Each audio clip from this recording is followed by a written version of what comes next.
Good morning students, welcome to Blue Star Higher Secondary School online classes. Today we are going to see 10th Science Acoustics. The topic is Doppler effect. Previous class we have seen measuring velocity of sound by echo method and application of reflection of sound. Okay, today a very important topic, Doppler effect. What is Doppler effect? You may notice that siren sound police vehicle ambulance நீங்க கேட்டிருப்பீங்க. Siren sound. It may be increases when it is closer to us. நமக்கு closer வரும்போது sound அதிகமாக கேட்டிருப்போம். எப்போ குறையும்? நம்மளை விட்டு அது தூரம் போகும்போது. ஒரு ஆம்புலன்ஸ் ஒட்டி நம்ம நின்றுட்டு இருக்கோம்னு வச்சுங்களேன், ஒரு ரோட்டில் எனி ஒரு பிளேஸில் ஒரு போலீஸ் சைரன் வெஹிக்கிள் நம்ம கிட்ட வரும்போது சவுண்ட் அதிகமாக இருக்கும், எட்ட போகும்போது சவுண்டு குறையும். Okay, same we can stand near any passing train. ட்ரெயினுக்கு நியர்பை நம்ம இருந்தாலும், ஓகே, ஒரு பாசிங் ட்ரெயின் நியர்பை இருந்தாலும் we can observe this train whistle வந்து இன்க்ரீஸ் ஆகும், then it will be decrease. இது பேர் தான் டாப்ளர் எஃபெக்ட் அப்படின்னு பேர். Okay, so this Doppler effect is named by எப்பனா after Christian Doppler. இதுதான் scientist Christian Doppler in 1803 இலிருந்து 1853 வரைக்கும். ஓகே, இந்த நேம் வந்துச்சு.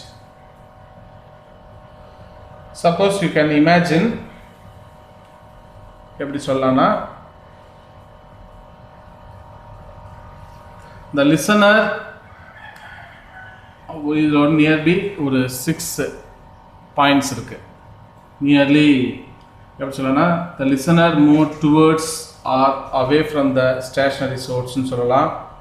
Source moves towards or away from the stationary source ன்னு சொல்லலாம்.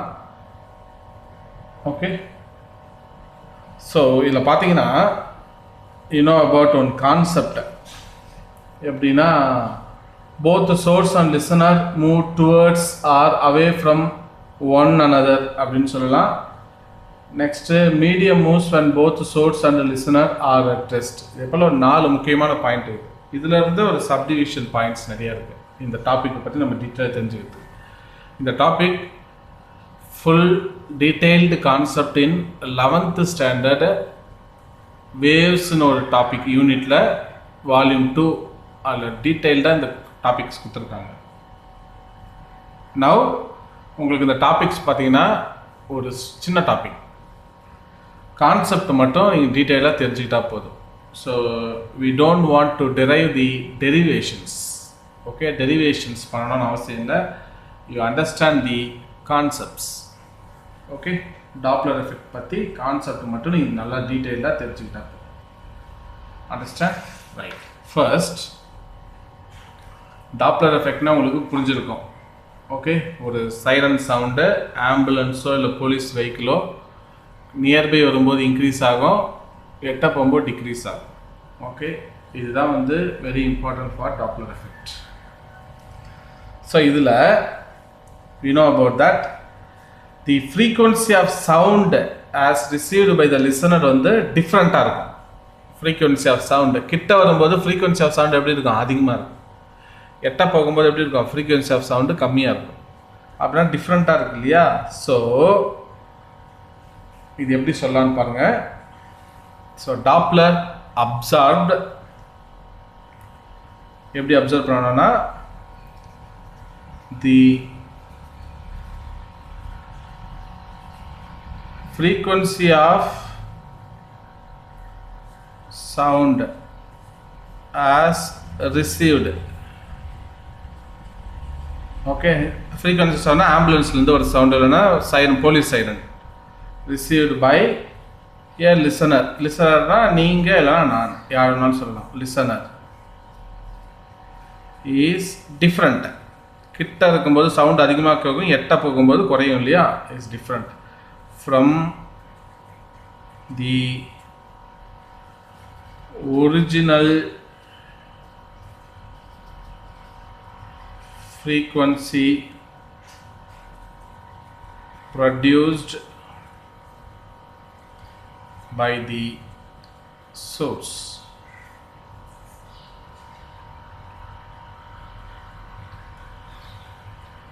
Whenever there is a relative motion between the source and listener.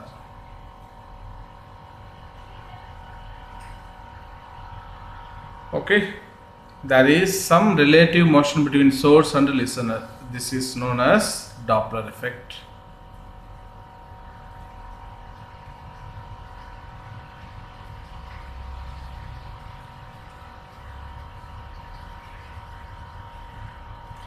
இதுக்கு பேர் தான் டாப்லர் எஃபெக்ட். ஸோ இந்த ரிலேட்டிவ் மோஷன் இருக்கு இல்லையா, சோர்ஸுக்கும் லிசனருக்கும். லிசனர்னா யாரோ ஒருத்தவங்க நீங்கள் ஸ்டேஷன் நிற்கிறாங்க இல்லையா, அவங்க நீங்கள் நான். சோர்ஸ்னால் அந்த போலீஸ் சைரன். ஓகே, ஸோ இது ரெண்டு எப்படி நிறைய பாசிபிலிட்டிஸ் இருக்குது இந்த ரிலேட்டிவ் மோஷனுக்கு. ஸோ ஃபஸ்ட்டு பாசிபிலிட்டிஸ் அப்படின்னு சொன்னால் நம்ம என்ன சொல்லலாம்னா, we know about that first possibilities. So the relative motion, various possibilities. First possibilities என்னன்னா, you know about that. First, the listener moves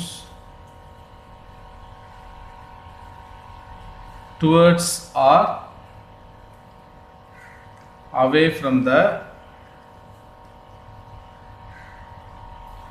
stationary source.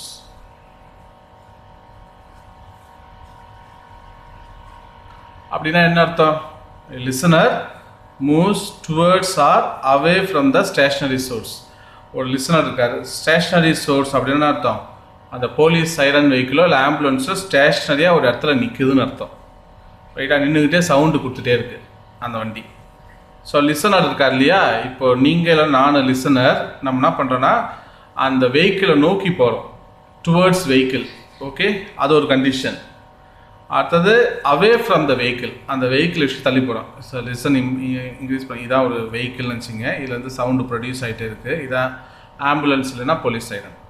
இங்கே நான் இருக்கேன், ஸோ நான் டுவர்ட்ஸ் இந்த வெஹிக்கிளை நோக்கி போகிறேன் இல்லையா, இதுதான் டுவர்ட்ஸ் த சோர்ஸ். ஸோ இங்கேருந்து இல்லைன்னா பக்கத்தில் இருந்த நான் தூரம் வரேன் இல்லையா, எட்ட வரேன் இல்லையா, இதுதான். அப்படின்னா இந்த சோர்ஸ் எப்படி இருக்கு, ஸ்டேஷ்னரினா ஸ்டேபிளாக நிற்கிது, அங்கேயே நிற்கிதுன்னு அர்த்தம். லிசனர் தானே வராருப்பா, கிட்ட போகிறாரு எட்ட வராருன்னு அர்த்தம். அதான் இந்த பாயிண்ட். ஓகே, ஸோ நம்பர் 2 என்ன சொல்லலாம், the source moves towards or away from a stationary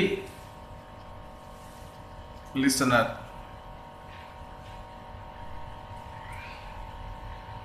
என்ன அர்த்தம்னா, the source moves towards or away from a stationary listener. இது எப்படி சொல்லலாம், ஸ்டேஷனரி லிசனர் இங்கே நின்றுட்டே இருக்காரு, ஒரு இடத்துல நிற்கிறாரு, இவர் வந்து ஸ்டேஷனரி. இப்போ ஸோ வெஹிக்கிள் இருக்கு இல்லையா, போலீஸ் வெஹிக்கிள் இல்லைனா வந்து என்ன சொல்லலாம், ஆம்புலன்ஸு. ஓகே, இதான் வந்து சைரன் கொடுத்துட்டே வருது, சைரன் இப்படியே கொடுத்துட்டே வருது, கரெக்டாக. ஸோ இவர் ஸ்டேஷனரியாக இருக்காரு, இந்த வெஹிக்கிள் டுவர்ட்ஸாக வருது, இல்லைனா இவரை விட்டு தள்ளி போகுது. ஓகே, இதான் இந்த point. So first point, the listener moves towards or away from the stationary source.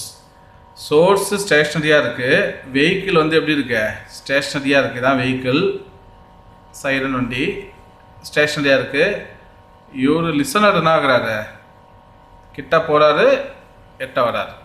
Okay, அடுத்த point, the source moves towards or away from the stationary listener. Okay, so fourth one. Third one is, what is that? என்ன சொல்லலாம்? Third one is both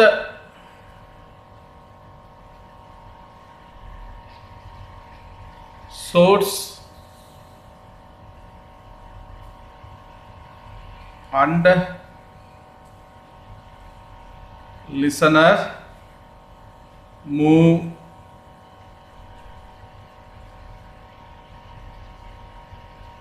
towards or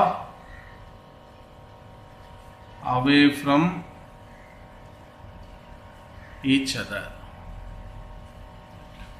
Okay, so third point, what is the third point? Both the source and the listener move towards or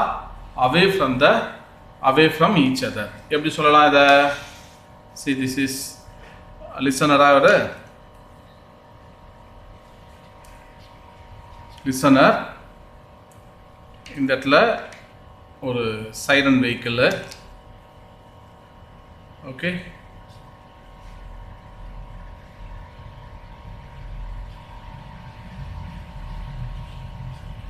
so siren vehicle. Okay, இப்போ what is the condition? Both source and listener move towards. ரெண்டு பேருமே என்ன towards move ஆகிட்டு வராங்கன்னு அர்த்தம். இல்லைன்னா ரெண்டு பேருமே என்ன ஆகிறாங்க, எப்படி சொல்லலாம்? ரெண்டு பேருமே, so see this,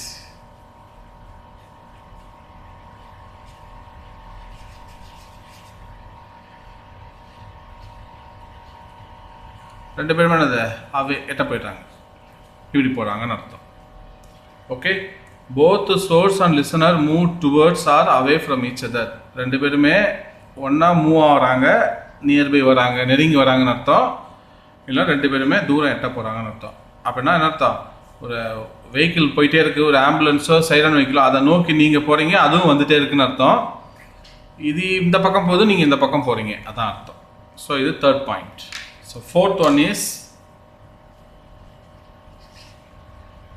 the medium moves when both source and listener are at rest.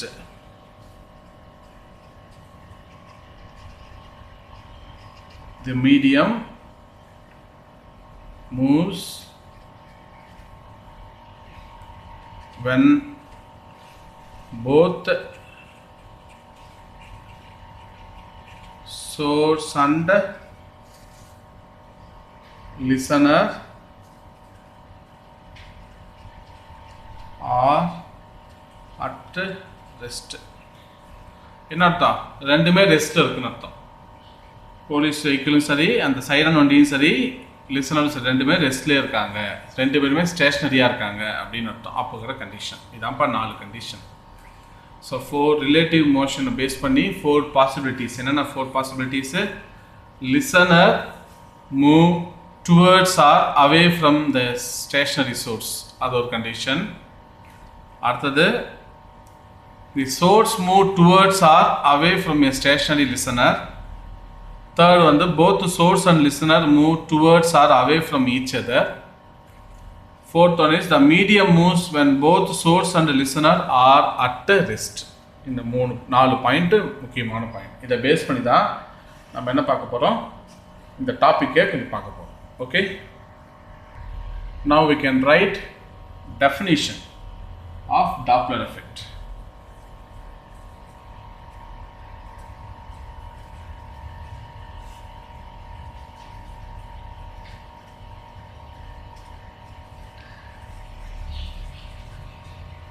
Okay, definition of Doppler effect. பார்க்கலாமா?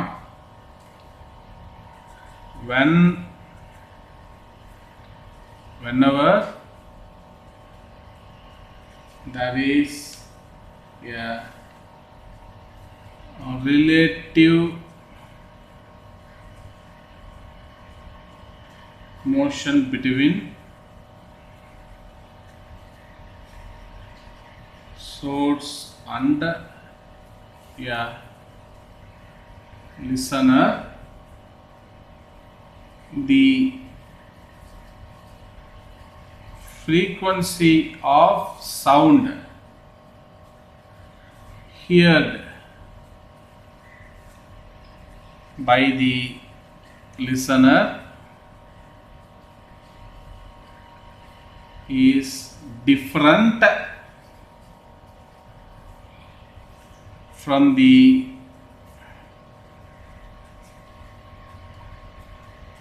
original frequency of sound emitted by the source. இது பேர்தா Doppler effect. Whenever there is a relative motion between source and a listener, the frequency of sound heard by the listener is different from the original frequency of sound emitted by the source. இதில் முக்கியமாக நீங்கள் ஒன்று தெரிஞ்சு வச்சுக்க வேண்டியது, siren இப்போ நம்ம அந்த சைரன் வெஹிக்கிள் ஆம்புலன்ஸோ இல்லை போலீஸ் வெஹிக்கிளோ நம்ம கிட்ட வரும்போது சவுண்டு அதிகமாக கேட்கும், எட்ட போகும்போது சவுண்டு குறையும். இதில் முக்கியமான விஷயம் என்னென்னா, very important point is sound அந்த வெஹிக்கிள்லேருந்து வர ஃப்ரீக்வன்சி கான்ஸ்டன்ட்டு. ஓகே, ஆனால் நம்ம ரிசீவ் பண்ணுவோம், கிட்ட வரும்போது அதிகமாக ரிசீவ் பண்ணுவோம், எட்ட போகும்போது கம்மியாக ரிசீவ் பண்ணுவோம். பார்த்துருக்கீங்களா? இதுதான் அங்கே relative motion between source and listener. இதை பேஸ் பண்ணி தான் டாப்லர் எஃபெக்டே இருக்குது. அண்டர்ஸ்டுட்? ஸோ அப்படின்னா கான்ஸ்டன்ட் வெஹிக்கிள்லேருந்து வர ஃப்ரீக்வன்சி ஆஃப் சவுண்ட் வந்து கான்ஸ்டன்ட். ஓகே, முக்கியமான பாயிண்ட் இந்த பாயிண்ட். ஸோ ரைட், ஒரு கான்செப்ட் பார்க்கலாமா? First, let S capital S and capital L, இதை நம்ம என்ன எடுத்துக்க போறோம்னா, I am taking source and be the source and listener. ரொம்ப முக்கியமான பாயிண்ட் இது. ஓகே, எஸ்னா என்ன அர்த்தம்? சோர்ஸ். எல்னா லிசனர். ஓகே, ஸோ இவங்களோட velocity, moving with velocity. So எஸ்ஸோட மூவிங் வெலாசிட்டி ஆஃப் சோர்ஸ் நான் என்னென்னு எடுத்துக்க போகிறேன்? விஎஸ்ன்னு எடுத்துக்க போகிறேன். சோர்ஸ் இல்லையா? விஎஸ். அடுத்தது மூவிங் velocity of listener என்ன எடுத்துக்கலாம்? VL ன்னு எடுத்துக்கலாம். கரெக்டா? இது ரொம்ப முக்கியமானது. ஸோ இப்போ ஒரு கேஸ் எடுத்துக்க போகிறோம். கேஸ் 1 அப்படின்னு எடுத்துக்கலாமா? both source and listener, both source and the listener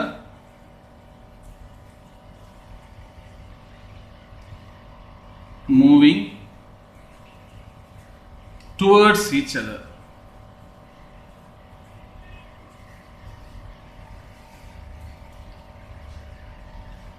Okay, both the source and the listener moving towards each other.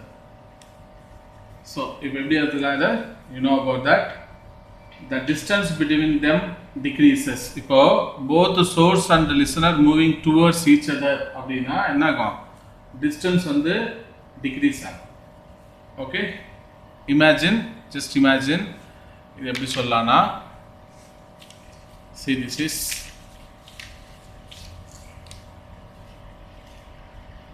source S ன்னு எடுத்துக்கிறேன், towards கிட்ட வருது. listener L ன்னு எடுத்துக்கிறேன், இவரும் கிட்ட வருது. நம்ம முன்னாடி ஒரு கண்டிஷன் பார்த்தோம், அந்த டயக்ராம் போட்டு நான் சொல்லியிருப்பேன், அந்த கண்டிஷன் தான் இங்கே. ஓகே, ஸோ உங்களுக்கு புரிகிற மாதிரி இப்படி நான் கூட வரைஞ்சி தரேன், வரைகிறேன் பாருங்கள்.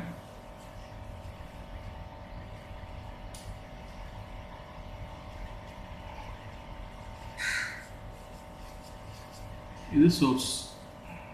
சோர்ஸ் மூவ் ஆகுது, லிசனர் நான் மூவிங் ஹியர். ஓகே, இப்படி மூவ் ஆகும். ஸோ இப்போ என்ன ஆகுது, as the distance between them என்ன ஆகுது, the distance between them is decreases. ஏன்னா ரெண்டு பேரும் எப்படி வராங்க, towards each other, moves towards each other. அப்படி ஆகும்போது என்ன ஆகுதுன்னா, the apparent frequency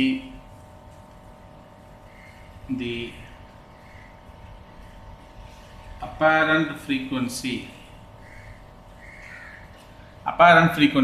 அந்த நேரத்தில் அவங்க கேட்கக்கூடிய அந்த sound apparent frequency will be more than actual frequency of sound.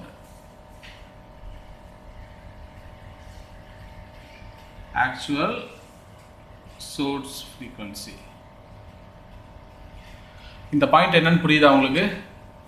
the distance between them decrease ஆகும்போது, ரெண்டுமே டிக்ரீஸ் ஆகும்போது என்ன ஆகுது, இந்த apparent frequency will be more than, அந்த நேரத்தில் இந்த லிசனர் கேட்பார் இல்லையா, அந்த சவுண்ட் எப்படி இருக்கும், அதிகமாக இருக்கும். எதை விட ஆக்சுவல் சோர்ஸ், இதுலேருந்து வர ஆக்சுவல் சோர்ஸோட எப்படி இருக்கும் சவுண்டு, இப்போ அவர் லிசனர் வந்து ரொம்ப அதிகமாக கேட்பாரு அப்படின்னு அர்த்தம். ஓகே, ஸோ இப்போ I can take one concept. இதில் வந்து லெட்ட என்னன்னா frequency of sound, sound produced by the source. source produce பண்ற சவுண்டோட frequency வந்து n ன்னு எடுத்துக்க போறேன். அடுத்தது n dash, n dash னா அர்த்தம் frequency of sound produced.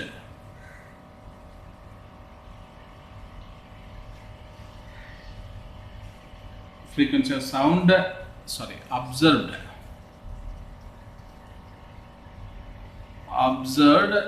by the listener.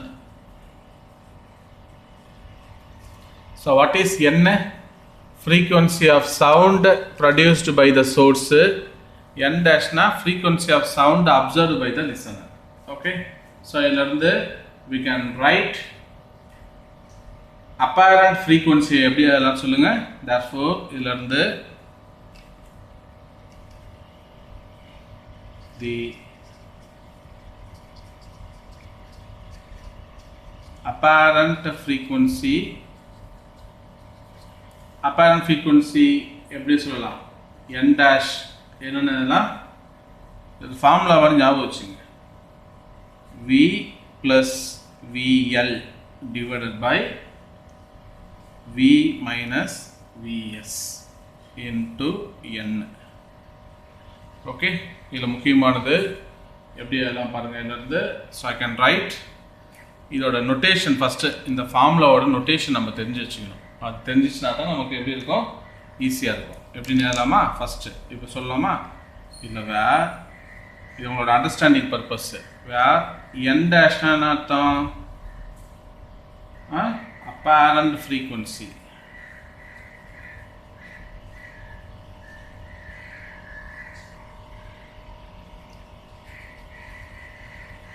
apparent frequency என்னது apparent frequency னா, that is frequency of sound observed by the listener. அந்த நேரத்தில் listener observe பண்ணுவார் இல்லையா, அந்த சவுண்டு பேர் தான் apparent frequency ன்னு பேர். அடுத்தது v னா என்ன அர்த்தம், velocity of sound. okay, velocity of sound waves in the given medium. இது given medium ஏர்ல தானே இருக்கு given medium. ஓகே, நம்ம இப்போ நம்மளோட கான்செப்ட்ல ஏர். ஓகே, VL ன்னு அர்த்தம், வாட் இஸ் VL, என்ன அர்த்தம், velocity, moving velocity of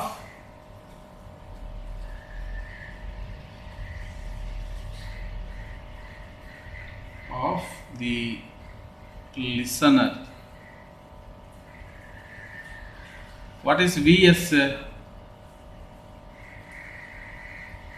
Moving velocity of source. கரெக்டா? ரைட். இப்போ இதான் வந்து apparent frequency when the source and observer moving towards கிட்ட வரும்போது வர எக்ஸ்பிரஷன் இது. ஓகே, இது முக்கியமானது. அடுத்தது இதை பேஸ் பண்ணி தான் என்ன இருக்குன்னா நிறைய எக்ஸ்பிரஷன் இருக்கு. we can know about apparent frequency for source, listener, moving towards, close, அதை எப்பெல்லாம் பேஸ் பண்ணி இருக்கிற டாபிக்ஸ். அது ஒரு டேப்லெட் காலமாக உங்களுக்கு புக்கில் கொடுத்துருக்காங்க.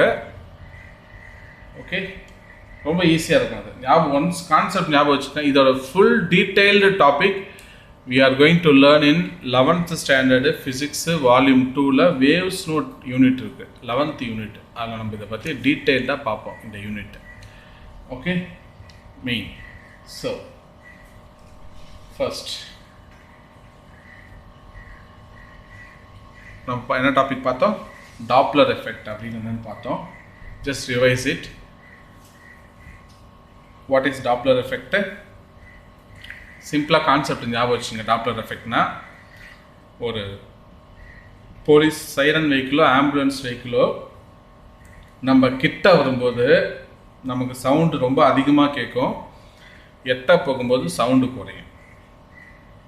நமக்கு நல்லா தெரியாது. ஓகே, ஆனால் ஆக்சுவலி அந்த வெஹிக்கிள்லேருந்து வர சவுண்டு வந்து கான்ஸ்டண்ட்டாக வரும். அந்த ஃப்ரீக்வன்சி ரிமைன் கான்ஸ்டன்ட்.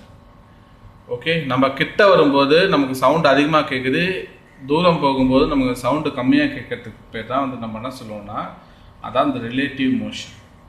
ஓகே, இப்போ நம்ம கிட்ட வரும்போது நம்ம சவுண்ட் அப்சர்வ் பண்ணுவோம் இல்லையா, அது பேர் தான் அப்பேரண்ட் சேஞ்ச் இன் ஃப்ரீக்வன்சின்னு பேர். இதை அப்சர்வ் பண்ணவர் வந்து கிறிஸ்டியன் டாப்ளர், ஒரு சயின்டிஸ்ட். ஓகே, ஆஸ்திரேலியன் மேத்தமெட்டிஷியன், அவர் ஃபிசிசிஸ்ட். ஓகே, அவர் தான் வந்து அப்சர்வ் பண்ணார் இதை. ஓகே, இதுதான் வந்து டாப்ளர் எஃபெக்ட் அப்படின்னு பேர். ஓகே, டெஃபினிஷன் எப்படி சொல்லலாம்? whenever there is a relative motion between a source and a listener, the frequency of sound heard by a listener is different from the original frequency of sound emitted by the source. இதுக்கு பேர் தான் Doppler எஃபெக்ட்னு பேர். இல்லை 4 possibilities இருக்கு. What is the 4 possibilities? Listener moves towards or away from the stationary source ஒன்று இருக்கு.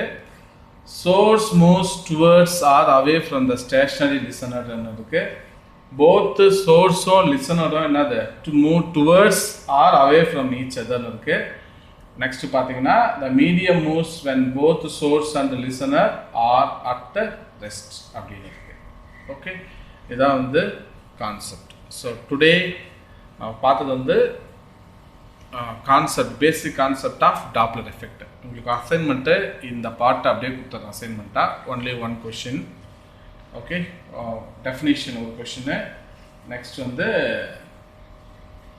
calculation of apparent frequency when source and listener moving towards each other. 2 question அப்படின்னு கொடுத்துறேன். So come to the assignment part.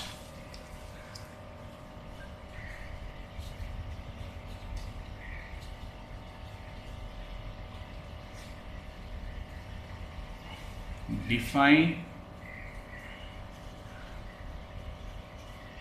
Doppler effect. ஒரு question. Number 2,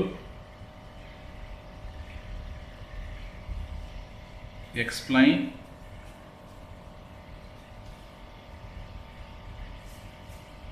and give expression for apparent frequency when source and listener moving towards each other. ஓகேவாப்பா, இது ரெண்டே question. So to the assignment in assignment note and submit within the due date. Okay, videos இந்த Doppler எஃபெக்டை ஒரு 2 times திருப்பி videos பாருங்கள். You can easily understand the concept. Okay, so next class we are going to see expression for apparent frequency due to various position of source and listener. அதை பற்றி நம்ம டீட்டெயிலாக பார்க்கலாம். Thank you students, have a nice day.